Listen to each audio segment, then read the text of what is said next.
All right.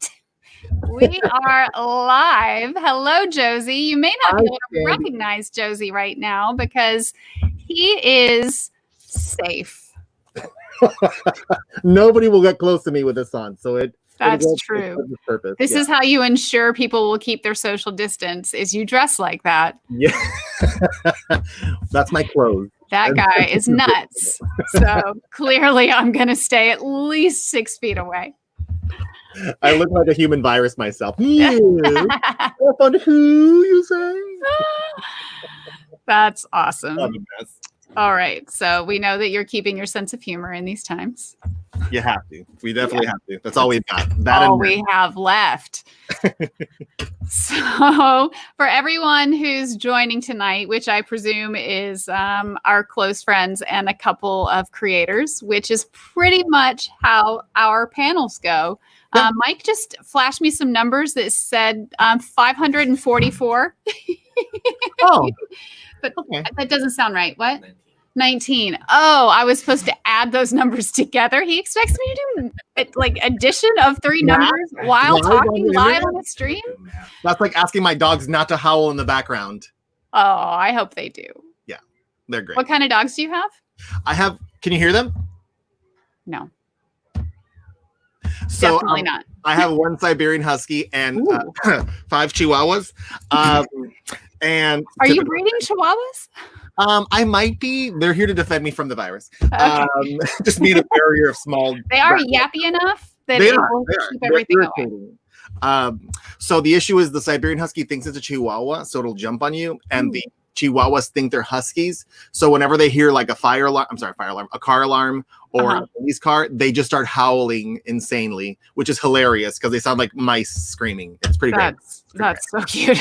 It's an odd life I live, but it's my life, and that's how I live. Beautiful. So let's tell everybody what this stream is about and why we did it. So you and I do a panel together at all of the GalaxyCons, usually at 2 p.m. on Sunday, but the last time it was at 4 or 4:30, and then by the time that hour came around, I forgot all about it and was late. I was like, it's okay. I was in the wrong room. You're like in the panel going. No, here's the best part. I was in the wrong room for 20 minutes. And then as I'm in there, I'm like, Sandy's not showing up, and I guess this panel's not ending. Let me call her. And as I'm calling you and walking into the other room, there's like 20 people sitting down. I was like, is this where Love Prince is? And they're like, yeah, we've been waiting. And I was like, well, I'm here. No way.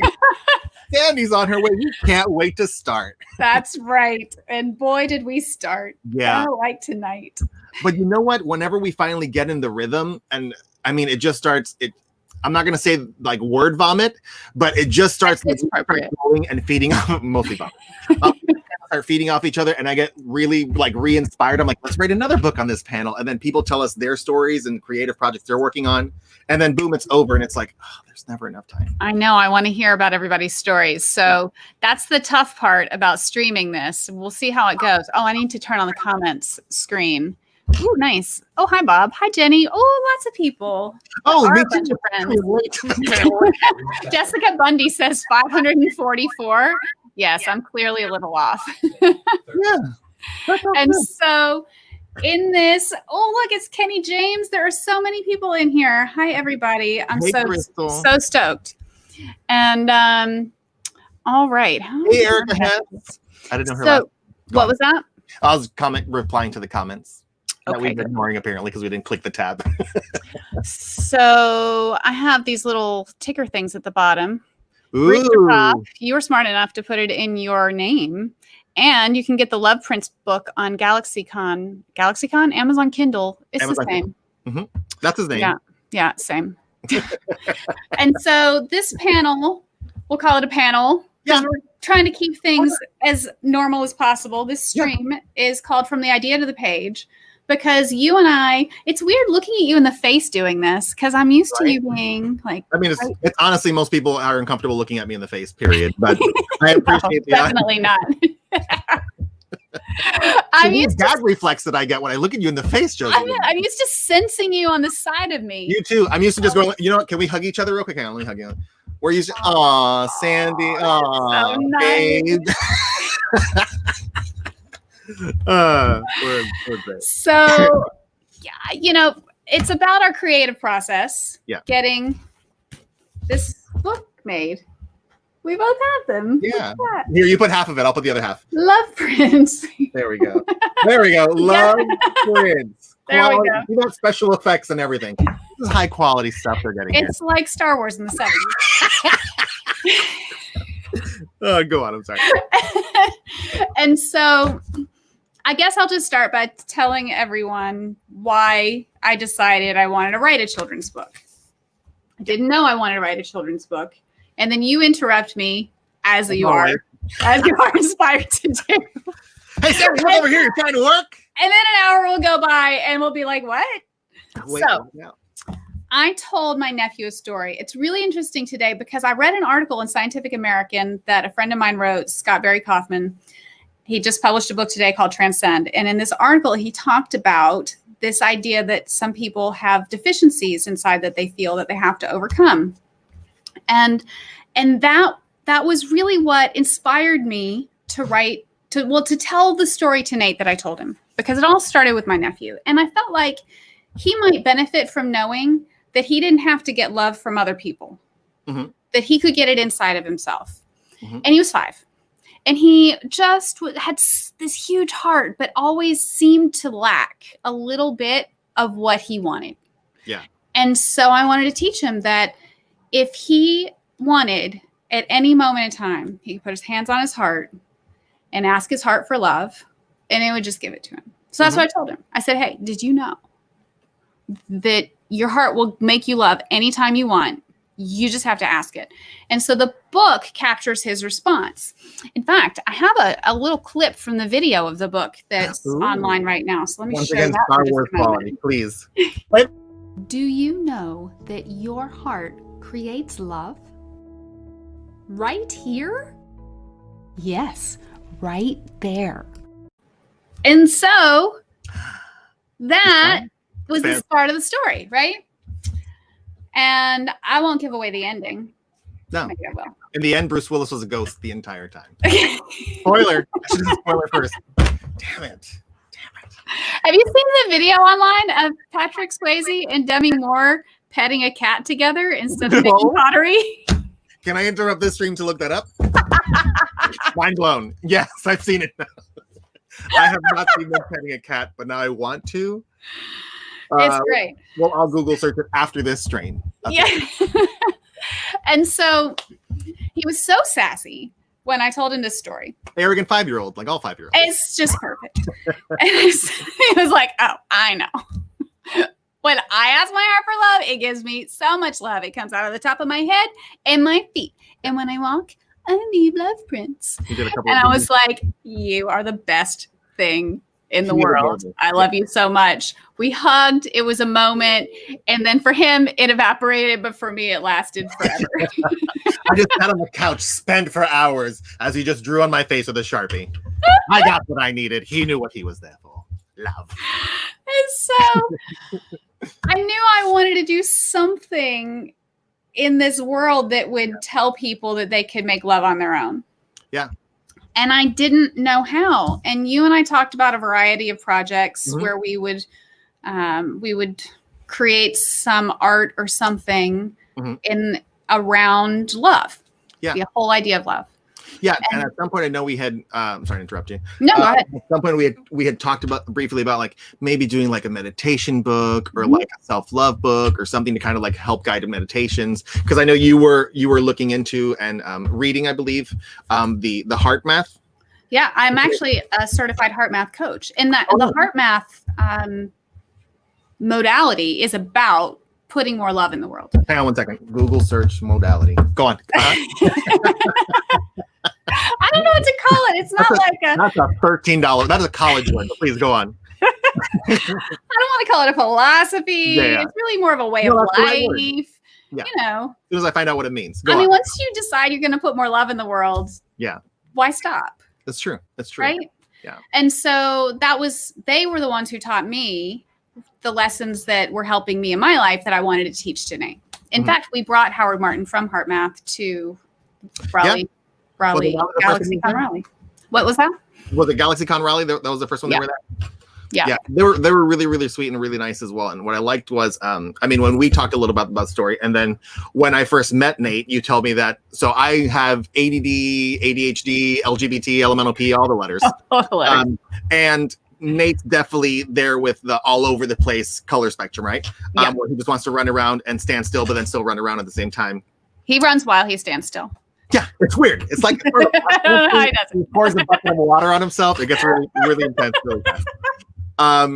But I totally related to that because when I was little, my dad's great now, but he sucked when I was little, and I had really extreme ADD, so I was all over the place, dancing all over the place, and now it would purposely be silenced.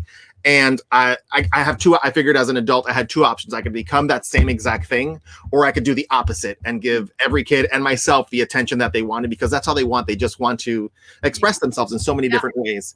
And then when I was little, I found myself looking for that affection. I mean, my mom was giving it to me, but looking for that affection and love, and purposely saying jokes or throwing myself on the floor and hurting myself on the floor just to make somebody else laugh, so I can get a little bit of that love that I wasn't getting at home. Yeah. So to try to put a project together that was a kid, mainly a male, right? A male. Which is super rare. It's super rare, yeah. Children's books, right? Yeah. To have a book about love that's about a little boy. Yeah. And it's about, not only is it love, but it's like, if you can't get the love because your mom and dad or your guardian can't give it to you, then you could still make it yourself. You don't have to spend your entire life hunting for that attention. You could literally just give it to yourself and make it, and then share it with the world. Because what I realized when I spent most of my time trying to look for it, I wasn't giving it to myself or to anyone around me. I was just searching for approval the entire time, instead of acknowledging it within myself and then sharing it at that point. So once we talked more and you told me the story of what Nate had told you, I was just like, yes. Yeah. And so it bounced around in my head for a while. I want to say like 6 months. Yeah. This is Tweak, who you just saw in the book, trying to steal my orange. Can you flip to that page? There he is. Hey, what's up, baby? Famous kitty. Yeah. He does autographs. He's going to look for daddy now. All right. There we go. So I just finally decided one day, it was a children's book. And I don't have kids of my own. I don't really feel like I understand the world of children's books at all. I mean, I haven't read one in 40 years. So, it was peculiar to me that I thought I wanted to do that, but then it started to sink in, and then I realized that I needed somebody who knew my heart, to illustrate it, and then so that was you, and that was, figuring that out was a big part of the process of getting this created. Yeah. And then so I did my heart math meditations on one day, and I spent about 20 minutes meditating. And then I wrote the book in about 20 minutes. After 6 months. Yep. And that's something we touch about on the panel, where we talked about it and we were ready to get this going, and I was motivated and you were motivated, but until you gave yourself the time and the space and it just burst out of you, it could have been 6 months, it could have been 6 years. And in those 20 minutes, you wrote the entire story in 20 minutes, correct? I did. Yeah. And I only changed one word. There you go. I at the top of my head. In the first version, it just says my head and my feet. And then the final version that I put on Amazon 2 Saturdays ago, it says top of my head. And that's the only change. I added you don't have to pay any editors. It works out. It saves money. It's originally called Love Bananas, and that's the word we changed. Bananas to print. Bananas apparently is copywritten by monkeys everywhere, so whatever, that's fine. I see how it is. Damn monkeys. It's always the monkeys. Man. So then I finished it and I was like, voila! Yay! Work your magic. I'm like, for sure. And then this is where SpongeBob would pop and says, 3 hours later. I was immediately inspired, immediately motivated. I found one of the sticky notes. Oh yeah? Which we'll talk about. We'll talk about some more stuff about the notes and stuff, but this is one of the original sticky notes. That's so cool. We talked about sticky notes in the panel, but I've never seen one. This is one. I have some more lying around, but this eventually turned into this. There we go. Yeah. Eventually turned into that. Yeah, that's awesome. And wanting to be creative and wanting to be motivated is awesome, but unless you kind of get yourself, at least for me, in the right mindset because of my ADD, the first thing I do when I sit at my desk, I'm like, cool, I'm going to draw this thing today, but then I'll spend 2 hours cleaning off my desk because not because I'm just distracted by the desk, because I am, but because I kind of feel it's a reflection of where my head's at. And for me to focus on this one thing, I need to clear this space to be able to do it. Yeah. And sometimes we get so caught up with bills and life and kids and all the stuff we have to do, we forget to give ourselves that time to be creative, to let that inspiration come out. So it took me a while to finally get there as well. Even though the moment you sent it to me, I was like, yes, sticky note, notes, and little math symbols over here. And you were sending me all kinds of little digital drawings and sketches and things. And I was like, oh my God, this is amazing. It's going to happen so fast. And then crickets. It's going to be great. Well, that's a hurdle that we hit as well, right? So when you first approached me, one, I was honored because we're very close friends, but you host GalaxyCon, right? You guys run a huge show in several states, very successful, awesome show. Thousands of people go. And for you to select me was both an honor and overwhelming, I guess, because of the subconscious pressure. Because I know I could do it. I could draw stuff. My hands still work. And if not, I'll draw with my feet. It won't be good, but I'll do it. But it was an honor. And I guess the subconscious pressure of that was like, okay, Sandy's a professional. What do I need to do? I need to make my character design sheets. And that's where I sent you over a couple drawings of like, here's 20 heads. You treated me like a client. I did. How dare I? I was like, I was like, Sandy, no kissing on the lips. Okay. It was a very pretty woman of me, and I was the lady. But I sent you like character design sheets for the heads and the body types with numbers. I'm like, Sandy, pick. You can pick eyeballs. And what was your response to that? Well, first of all, you asked me to match eyes, lips, head shape. Build your potato child. I indulged you once. Yes, you did. Yeah. I was like, I guess those eyes and then the next time you sent me something, I was like, stop. And I was like, stop. Part in the bridge. I was like, no, I didn't pick you because you could give me options. I picked you because I know exactly what's going to come out is going to be perfect for me. Yeah. And yeah, go ahead. That's where my second wave of inspiration came back, because I went from treat this like a client because I want to be as professional as I can because we're going to put out a product, right? And we want to put out a message. And in my head, I made it more black and white than the reason you were hitting me up with, because you wanted the colorfulness to my creativity or the art style that I have or the things that I feel and that I love. And as a freelancer, it was I was taken back by that for a potential client, even though we're really close friends, we're producing something, for a client to say, I trust in what you can do. Just do it and don't filter it by whatever your opinion is going to be of what the character should look like or what the scene should look like. Just do it. And when you told me that really put a fire in my inspiration. That really reminded me, okay, I don't have to get inspired and stop here and not continue that inspiration because I have to get approval from the client. You said just go with it. And that's when we finally ran with it. And then I think suddenly out of 3 or 4 months, it was like, no pages, here's 10 pages. Right. Yeah. And so that was exciting. And then I think there was even a lull after 10 pages. Yeah, there was. Yeah. It was a different ending, I think. And so I think part of my challenge was because I knew I wanted your creativity and I didn't want to offer any direction except for the words on the page. Mm-hmm. I wanted to motivate you and not squelch you at the same time. Yeah. And so there was one moment when I said, fucking finish the book. Yeah. And that was the gasoline on the fire. What was I doing in that moment? I was watering my grass at 10 o'clock at night. Yeah, which I think the grass is dead by this point. I mean, that or flooded. It's either flooded or dry as hell. By the way, that's the house you're living in, Crystal. So you are, every time you walk across that grass, know that is the moment in the place. I forgot to look at the comments. The moment in the place where Josie and I had our head-to-heads. Yeah. Or like she's walking through her cornfield of grass because you overwatered it and she's trying to escape. Is that how you picture it? Yeah, I imagine there's just a wall of 9-foot grass. She's been screaming. Nobody hears her. Crystal says the grass is dead. Oh.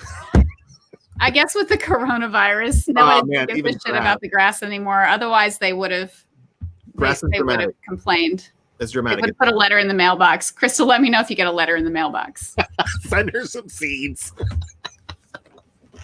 Kelsey says she loves you. Well, that's because Kelsey's amazing, and so is everybody else in these comments, because I can't read and talk at the same time. I know, I right? like the person that wrote, and they put heart meth or heart math. I thought that was heart math is something totally different. Heart math. Happy. Who am I to judge? That's all I'm saying.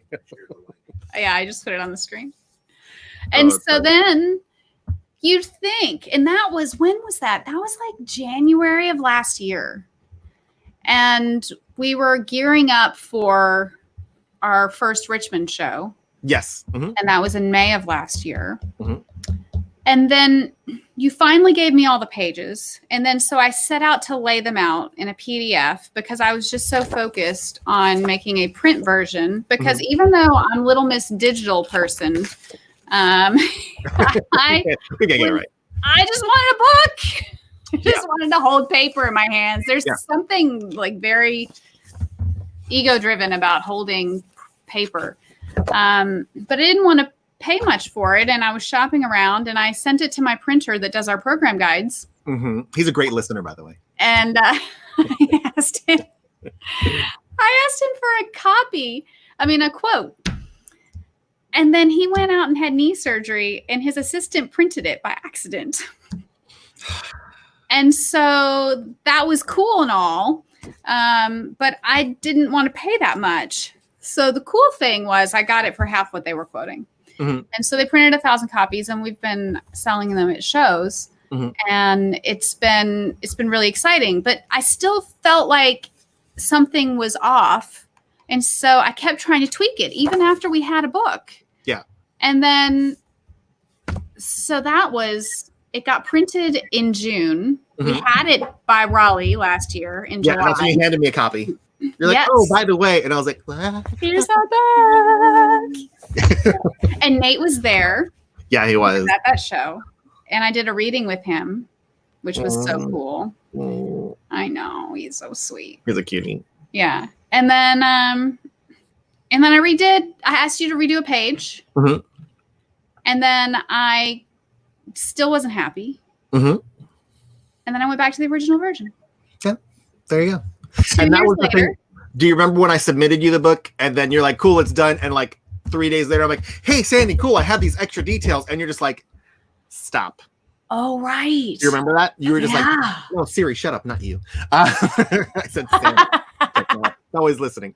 But I was like, hey, Sandy, I have these extra things and these extra, maybe we can add this. And you're like, we're done. It's done. You don't have to keep pouring into it. It's done. So I think maybe that, now that you're saying that, where you went and you retweaked just a couple stuff and you went back to the original, was maybe you as well just kind of overthinking and overdeveloping. It was. It's the message already. We don't have to keep working it. It was totally done. Yeah. And I just didn't even know. And I think, and this is what we talk a lot about in the panel, this is when it starts to get interactive and people start talking about, I was just looking at some of the comments. Yes, Jose says the book is awesome. He told Will Wheaton's wife. Her name is Ann Wheaton, and she wrote a wonderful children's book. It's called Pig and Pub. Mike, what's that book called? The Pig and the Pub. Pug? Oh, nice. I think you were telling me about that one. Piggy and Pug. Piggy and Pug. It is so sweet. It made me cry. Yes, I enjoyed meeting her in Richmond. And so you're right. There's this thing in the creative process and I didn't have anybody to tell me to stop. Yeah. I told you to stop. I was like, it's done. Stop. Do you remember the panel? Side note. Do you remember the panel we did where you had a sore throat and could barely talk and we accidentally locked the door so nobody else can come and watch our panel? I recall that one. And I did the whole panel like this. We were like, hi, welcome to the ASMR panel about children. It was incredibly creepy and entertaining. But you said something on that panel and I sent a reminder on my phone. And because at that point you hadn't fully submitted the book or whatever it was for copywriting or whatever it was. And you were like, Josie, just tell me, finish the damn book. So I sent a reminder on my phone for 2 weeks. And I said, tell me to finish the effing book. Finish the. Well, I texted like, dear Sandy, finish the effing book. Smiley face, winky face. Are we still friends? I actually had 2 other people message me the same who were in the panel. Yeah, good friends. Yeah, yes. Good friends. They're both fired now, but it's fine. Even job just to fire them. Yeah. And so I didn't have that. Yeah. And that's true at GalaxyCon too. I mean, it's Mike and I don't have people to tell us to shut the F up. Yeah. Finish our effing shit. Well, you do, just those people don't live for very long. That's the issue. The issue with Mike, who's hearing me in the background, and I hope that's okay. It's funny. It's the whole idea that idea is funny, but it's really the opposite. Yeah. Yeah. It's really dangerous not to tell us that we're effing up.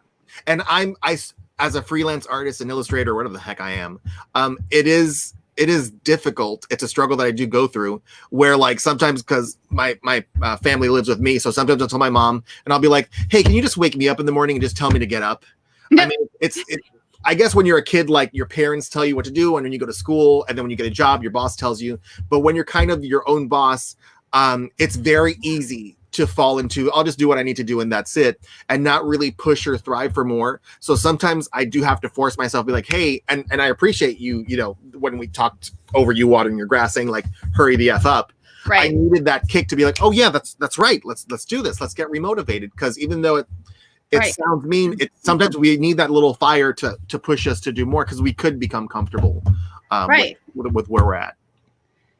And then, so 2 years later, I put it on Kindle 2 Saturdays ago, and then I did that video reading this past weekend. And now I finally feel like it's done. Yeah. Like, we could do other things. We could publish it in a hardbound or other things, but I kind of like the coloring book style. Like, when we run out of copies, I think I like this better than some of the other stuff we talked about. Like, everything that happened just worked out. Yeah, but and it was definitely a journey. I was in my own way. Yeah. And it was for me, for both of us, right? From after us, especially talking on the panels, I think I've discovered more about our separate journeys, literally being on the same page, not communicating it, and getting to the same endpoint, like at the same ditto. We're just ditto as we massage a cat. Ditto, babe. But same thing, like one of the things I added towards the end of the book, right, which we thought would be a good idea. Oh, yes. Tell people about this. This is your feature. Yeah, so for me it was, since I had ADD and LMNOP, I couldn't, as a kid, in 9th grade, in 12th grade, I was reading like on a 7th grade level or an 8th grade level, just because when I was little, I wasn't really connecting with books. I have a little bit of dyslexia, so I'd mix letters up, or if I couldn't pronounce the word, I'd skip it. So my way of reading books all the way to like my senior year was just looking at the pictures and kind of guessing along the story. So my thing was, I wasn't used to holding a book in my hand. So I really I wasn't getting feedback from them. So I wasn't as interested in them. So what I did was, in the back of our book, I added 2 things. I added a little coloring section, which I thought was really fun, because you're not supposed to color in books. And I thought, when you buy a kid's book, it's for the child to enjoy. And usually the parents don't want you to draw in it or do anything. And it's like, but this is their book to experience in whatever way they want, whether it's reading or whether it's tactile. So I figured if I can add something interactive with them to get the book in their hand, and there's a little like maze thingy at the end. Let me go to the maze real quick. Just to get them used to the idea of having a book in their hand. And then for kids who either aren't old enough to know how to read yet, or whose parents are reading them the book, or have ADD or can't focus much, on the last page I added an I Spy. So it gives them a reason to go back through the book. And look for those characters kind of hidden. There's a little king and the queen and the castle, to give them a reason to have a book in their hand. And by having it in their hand, maybe that'll inspire them more and used to the idea of having books in their hand. I saw a little kid do that. I took a stack to my chiropractor's office, and I left them on the coffee table. And then, and that was the week before, and they were there, and I saw a kid, they didn't know it was me. I saw a kid and a grandma pick up the book, and she read it to him. And I'm dying. I'm just sitting over in the corner.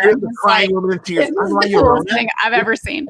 And then he gets to the back, and she says, oh, do you want to find these in the book? And he went back and forth, and he was about 3 or 4 years old. He wasn't quite reading yet. Yeah. And he did enjoy the interactive portion of the book. Yeah. And that was really cool to see, because I knew how important that page was for you. And I was like, sure, we'll put a game in the book. Why not? Yeah. But I didn't understand. And just how important that was. Yeah, and that was me reflecting on my youth, right? And like, I'm sure that 3-year-old is not going to specifically remember when he's older which characters he looked for, or maybe even the book, but that memory of interacting with a loved one and having a great memory is going to build on the character and hopefully, you know, the inspiration as they grow up and their mind's development and wanting to read and educate. So I'm glad we were able to put that in there, but it also felt for me like something random. And I was like, it would be really nice if we could put that. And you were like, great. And I was like, awesome. And we were like, do it. It's awesome. I love seeing all these comments from our friends. I feel like we're making new friends in here too. Crystal's full of hearts. Thanks, John Brown. I mean, I am an adult and I can dress myself, and that is offensive to most people.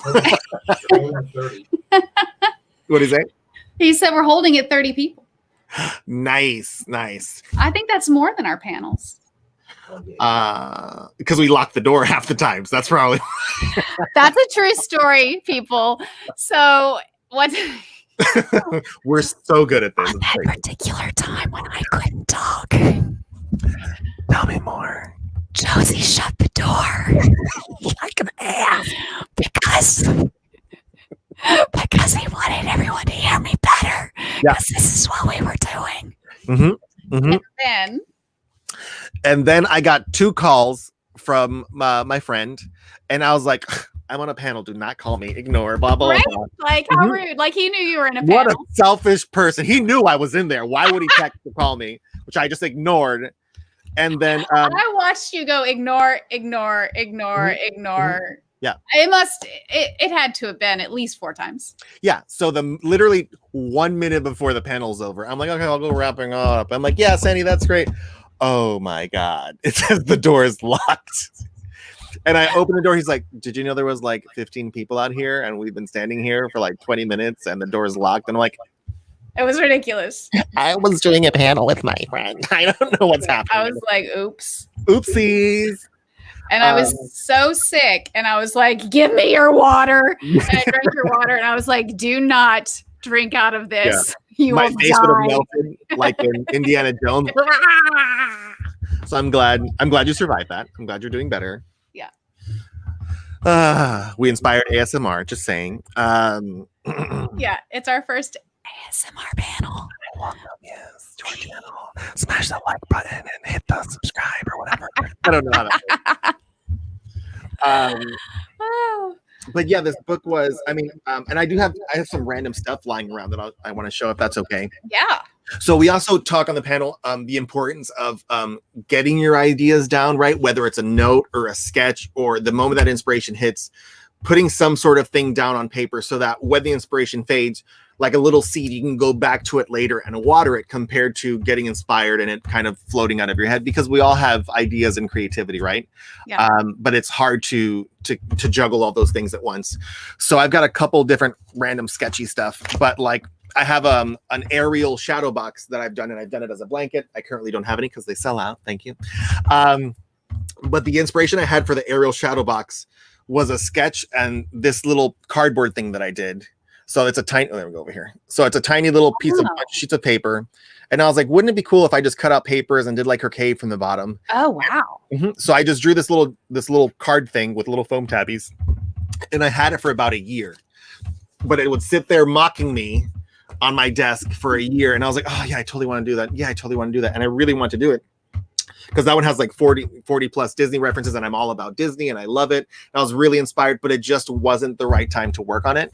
So by having this one little seed sitting on my desk, it reminded me, right? And it was in the back of my head, but also visually there to remind me, hey, you should work on this project that you really want to do, until eventually I made time for it myself. And I spent 2 weeks working on it, and it turned out, great, as much as I loved it. Had I not taken this little note, I would have forgotten about it, as inspiring as and fun as it was. I love that it mocks you. It does. It does. I whenever I started drawing, I always draw the eyes first, because I feel like they're just staring at me and they're like, are you going to finish me? All right. It's totally true. Since high school, it's like, today, Junior. So that's actually true. But there's lots of little, and I'm sure you can relate to, like, this is one I want to do for Valentine's Day when The Mandalorian came out, and then it's supposed to be a little pop-up card. Wow. So I didn't have time to do this one, but it's sitting here on my desk to remind me every day. It's like, hey, when you have time and you're inspired, Have it for next Valentine's Day. Yeah, maybe there's always another Valentine's Day. But did you go through any of that with love prints or anything else that you're writing or working on? That's kind of as a reminder to do more or take more time for yourself? I have a notebook full of notes that I'm afraid to open. Really? Yes. It mocks me inside my head. It does. And it's in my closet inside a box. Inside of another box. Silence. Inside of another box. Yes. Like Yzma, then smash it with a hammer. And, yeah, I thought about it yesterday and I was like, oh, there might be some good shit in there. Yeah. And isn't it? But then I'll have to do something with it. See, and that's the weird part. Like it's inspiring to put it in there, but it does mock you. It's like, remember this thing from 6 months ago? We should have done that, girl. But like I said, we kind of need that as creatives, right? Whether it's drawing or writing or whatever project you guys are working on too. Set those reminders for yourself, because it's a voice that wants to get heard. And unless you really sit down to listen to it, it's going to keep mocking you until you get that story out. That's the whole thing with creativity. It's just self-mockery. Yeah. Do you want to talk a little bit about Creativity Inc.? Oh, God, yes, I do. You started listening to that book, right? I did. Oh, my gosh. How far are you? First page. Are you listening or reading? No, I'm listening. It was so hard. My life is hard, Sandy. But I got one page further than I would have with reading. But I do have it downloaded.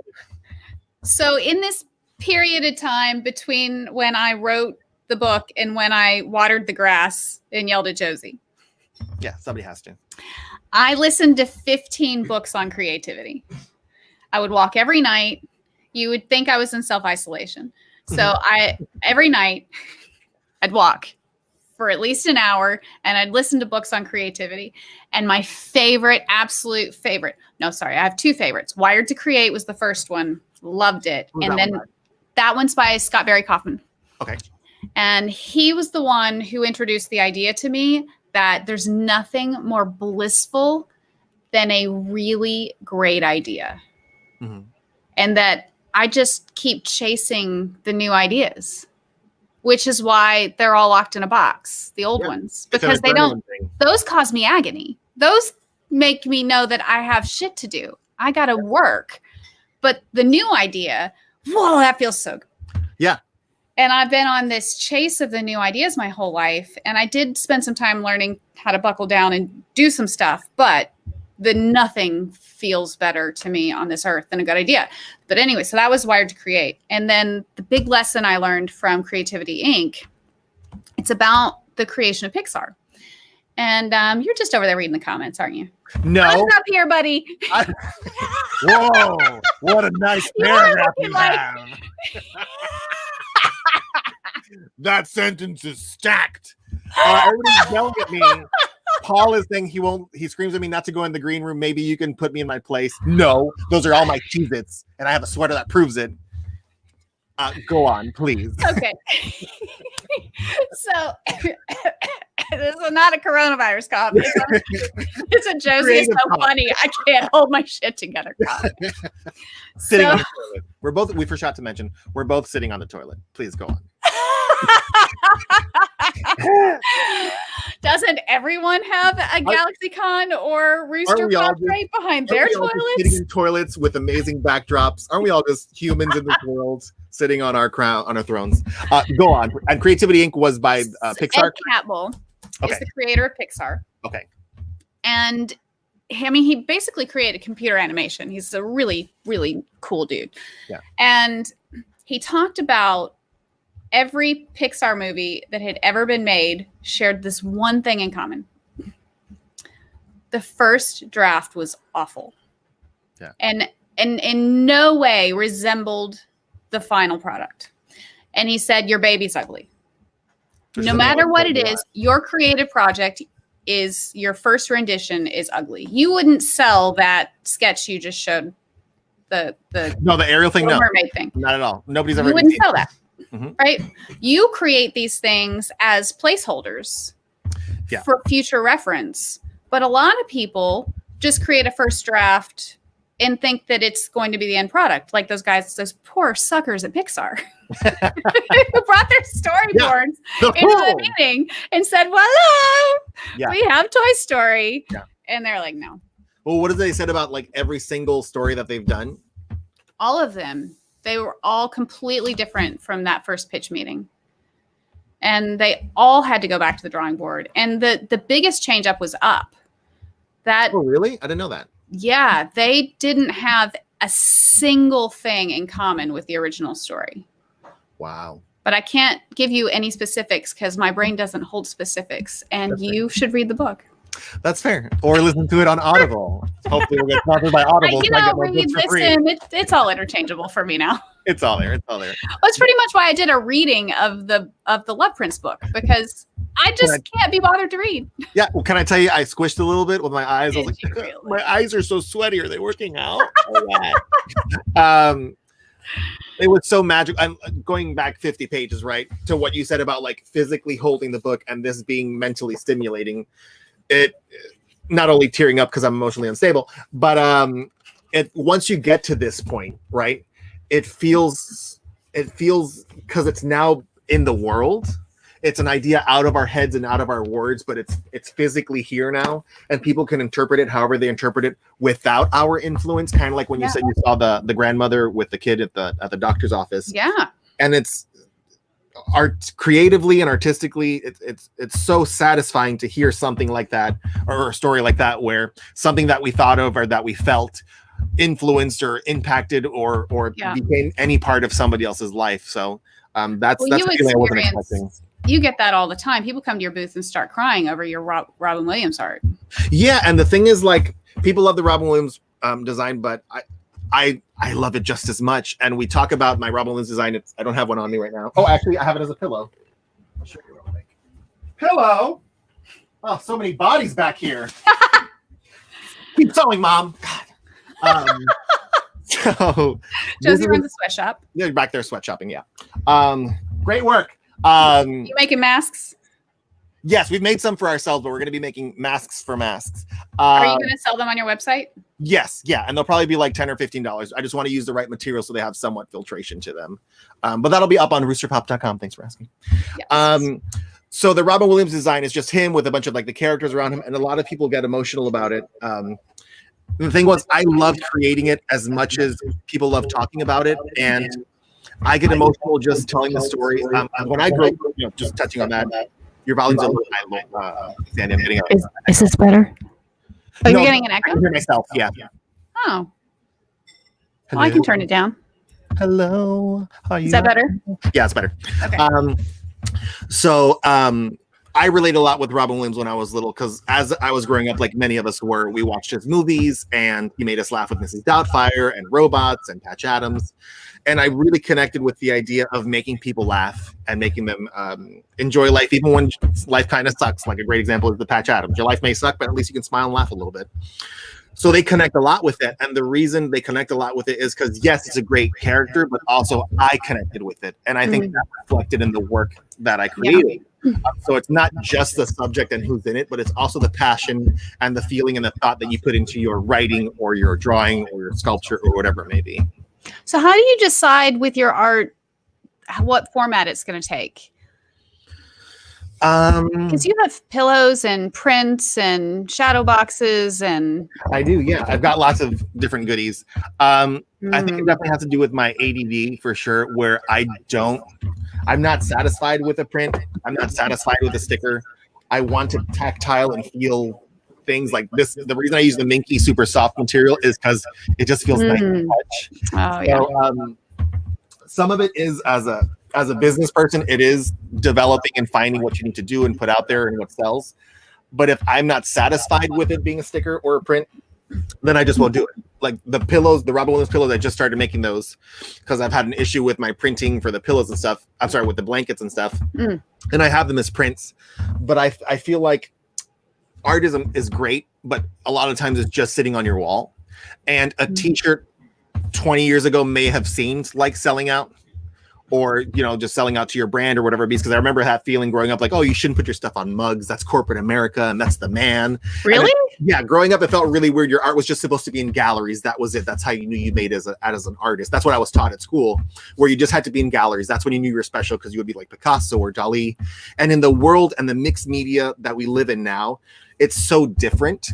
And I love that it could be a pillow or a t-shirt. I could wear this Rocco t-shirt and you know exactly my personality. Yeah. Me being a 35-year-old man wearing this cool hat and swag and just expressing myself through a t-shirt and a hat. And this is, it's an art form in the same way that sculptures and paintings are in galleries. We are our own billboards. And it's not so much just a reflection for how I want people to interpret me, but it's also how I want to interpret myself. And that for me is very different for each design and each product that I try to put out, both creatively, artistic, and satisfying. Oh, that's cool. In separate ways. Yeah, this is a little Frida Kahlo Ultra that I made. But what's cool is she's kind of falling out. But it's a little shadow box. But you can actually pull her out and put a picture of your own loved one if you wanted. So in the Mexican culture, they have little ultras, kind of like the movie Coco. Little altars to friends and family that have passed away. So I figured it's a cute little way to have your entire culture in a little box. But each one, the world kind of influences me with my art and whatever next thing I'm doing. So it's very all over the place, but also very organized, because I have lots of little pieces of paper all over the place that someday I'll look at. You have a couple designs that got picked up by Hot Topic too. Labels, mama. Yeah, I do. I have so this SpongeBob one is actually on girls' t-shirts. Wow. It got picked up by Hot Topic, Box Lunch, and Nickelodeon, which is cool. So it's officially licensed, but it got like SpongeBob and the little Plankton. Oh my God, where are you, Plankton? There you are. And you can see that at like Hot Topic and stuff. But by just putting myself out there, right? Because I just draw stuff like everybody else does. I've been drawing all my life, but you start getting opportunities, right? And by just putting your art and your creativity into the world, which is what we've done with this as well, opportunities just start showing up. So the reason you picked me to be your artist is because I drew stuff and I started prints and stickers, and then we met through a friend of ours. We did a convention, and then we got to this point. And none of that would have happened had I not started making prints and stickers and putting myself out there everywhere, right? And you slowly start getting more jobs. So I have designs now that have been licensed by Disney, Nickelodeon, Cartoon Network, Adult Swim, Hot Topic, Box Lunch. And that's all by just putting yourself out there and letting people enjoy and appreciate your work. And you hit speed bumps and you find new directions you need to go in, but it's all a learning process. But still trying to stay creative. Like I said, writing or sculpting or painting at the same time, but just doing it and putting it out there, because the world needs more love prints. The world needs more books. The world needs more paintings and reasons to smile, especially in this crazy time we're living in right now. Right. We need something to keep us positive. You know? I really feel like your designs on face masks are positive modalities for this time. Did I use that word again? Just a little tushy, just a little tush right in your face. Cool. But I'm actually looking to getting some fabrics printed. One of my companies is closed down currently because of COVID-19. No. So I do have some extra materials. So I might do, just to get pieces that I have of like half a pickle from Pickle Rick. I'll even do those masks. And I rather recycle material and put them out there, because I know everybody needs masks, than just wait till I can design one perfectly. So need and supply and all that stuff. Yeah. Oh, but yeah. It doesn't have to be a full design. Yeah. Yeah. But summer coming soon for sure. Yeah. How are you doing? Are you trying to keep creative in this crazy time? I know you guys are producing literally 6 streams a day. You guys are, I'm sure, overwhelmed with that too. We're doing a stream every night, except for Sundays. And that's been really like helpful for keeping us on schedule, right? Oh, like really? I think I would lose the second half of my day if we weren't prepping for this every day. Yeah, I mean, I finally, because of the shift in energy of how everything's working right now, because we're not doing the same kinds of, we're not going out every day and asking people for money, right? So that's what I used to do. I used to market the show and I'd say, here's an awesome guest. Don't you want to buy a ticket to our show? Yeah. And we just feel like while everybody's sitting at home uncertain about their what the world's going to look like in a couple of weeks, that's not the time to do that. But that's what I spend every day doing, because I do marketing for the most part. And so I had to find something new to do. So we've been doing the streams, which is great, but I had a little extra time, and that's why I formatted the book for Kindle and why I did the voiceover. Yeah. And now, since I closed a chapter, the scariest part is next. What's my next thing? Yeah. And so I'm going to go back to that book that's in the box in the closet. In the other box, in the other box, in the other box with a potion with the llama. I even if I'm not involved, I'd love to hear any of your ideas. I mean, because same thing, like we told each other, we don't have anybody to shut the F up and get it done already. Right. So I'll happily be that annoying Jiminy Cricket in your head. Awesome. That's what friends are for. But for beating you, yeah. That's why all these bruises. But I do want to say I do appreciate, I mean, other than now being on the live stream, I do appreciate you guys putting out that content because daily I have something to watch or entertain me or distract me from the 24-hour news cycle. It's really scary out there. It's so bad. We have to live through this and we have to stay positive and we can't let it bring us down. As much as it may suck, we need to see the light at the end of the tunnel. And having fun entertainment is definitely is a way to do it. And our point of view is we're all about community. And if we can't be physically together, we'll be virtually together because that's what makes humans human is community. Yeah. And then, I'm sorry. That was going to be my deep dive this spring was to listen to 15 different books about community. I did creativity, but I was going to go into community. And it's a little depressing to listen to books about gathering in this particular time. So I shifted to some... I shifted to. I'm listening to a book about the power of bad. Alex says, "Preach, girl, preach." So, and then I'm gonna listen to Transcend starting today, which is the book Scott Barry Kaufman wrote most recently. Since I enjoyed Wire to Create so much. Oh, nice. Jose just says, "Title of the next kid's book should be Finish the effing book." That's a really good idea. Yeah. Have you ever seen? Can I have Sam Jackson read it? You should. You should. Mother snakes. Stay the fuck at home, people. You seen that video? Have you ever seen? There's a kid's book called "Go the Flock to Sleep." Have you ever seen that one? You've heard Sam Jackson read it, right? No, I haven't. Is that why you're saying that? Yes. Oh. And then the creator of that book wrote a new one called "Go the Fuck to Sleep." Are you serious? And Sam Jackson reads that too. You're adding so many more things to my list. You have first. You have to Google the Patrick Swayze and Demi Moore petting a cat, and then you have to look up this Sam Jackson thing. Go the Flock to Sleep. Yeah, my favorite part is like it's an award-winning book, so they put the award sticker, that gold sticker, over the flock part, so you can't tell that it says flock. It just says F-ing to sleep, and I was like, nice. Well, Sam does not bleep it out. That's fair. I was actually randomly, speaking of random ideas, I have another idea for an adult kind of Where's Waldo book, and it's just called Where's My Personal Massager? And it's just arrays of like an apartment with the parents coming through the door and there's stuff everywhere and there's just hidden little treasures there. I thought that'll be fun. That's in a book hidden somewhere as an idea. But like you were saying about like being in groups right now, I've never noticed more in commercials how much products promote hanging out in groups. There's like the food commercials, and the Taco Bell's a party, and every commercial, I'm like, I can tell every single one of these commercials were recorded before COVID-19, and every commercial is like, hey, come out to this water park with your friends, and I'm like, we can't. You're just rubbing it in our faces. When we turn on the TV, we're like, do you remember when we used to be able to hang out with people? Yeah, they're just mocking us. Just like the book, it's mocking us. Just like all our Post-its. Yeah, they're just covered. My book in a box in the closet. Everything mocks us. Yeah, I'm just saying the world's against us. No, it's fine. We've been getting through that all these years. We can get through this too. That's a fair point.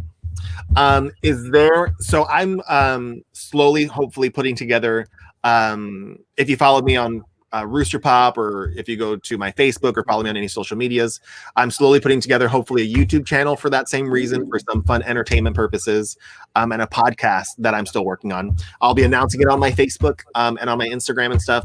But same thing like what you guys are doing. It's honestly, seeing what you guys are doing has inspired me to want to put out there, because I have lots of friends that I can chat with as well, including you. that'll be fun to distract from the madness that we're living in right now. And there's so much fun and so much creative stuff. Like if we're all locked inside, right now is the perfect time for all of you to write a book, do a drawing, recite a haiku. It's perfect creative time. So if you've been holding that back and there's been excuses of work and other things that you have to do that have taken you away from those projects, then open that box in that closet right now. You know, there's time. So why not take advantage of it? Or you get some string and some Post-its. Yeah. And some magazines and start cutting out letters and laying together your strategy. Yeah. I think I'm a psycho. I think I might be a murderer on Dexter. I was going to put up my sticky notes with all my red string, but I was like, I wanted that. Maybe next time I'll just do it. Just a whole, like, red yarn everywhere. I'll do it next time. I'll have a stick and I'll point out my suspects. Yeah. 2319 is COVID-19. Just saying. Monsters Inc. started it all. But yeah. Do you want to try to do any questions? Do we have time for some questions or? No, I think that would be challenging. Okay. Reading. I feel you, girl. Thank you. Normally we have someone produce the show who puts up the comments, but I was like, I got this. Who needs work? It's just two people on a screen. It's not complicated. But then, you know, you're looking at the stacked comments over here. Yeah. Let's go through them. Nope. Not going to happen, y'all. Eyes up here. Eyes up here. Oh, that sentence. Wow. All right. Well, I think we've probably worn this panel out. Yeah. Our audience. They're tired of being ignored in the comments, but we love you all. Yes, we love all of you. And I love you, Josie. I love you, Sandy. And so I'm going to play us out with some videos. Let's do it. All right. Bye, everybody. Bye, guys. Check out the GalaxyCon store online. You can find items like t-shirts, signed and certified Funko Pops, magnets, keychains, and pins, exclusive comic book variants, and so much more. Make sure to check out our collectibles page, which features autographs for every fandom, from Star Trek to My Hero Academia and everything in between. So what are you waiting for? Check out GalaxyCon.myshopify.com.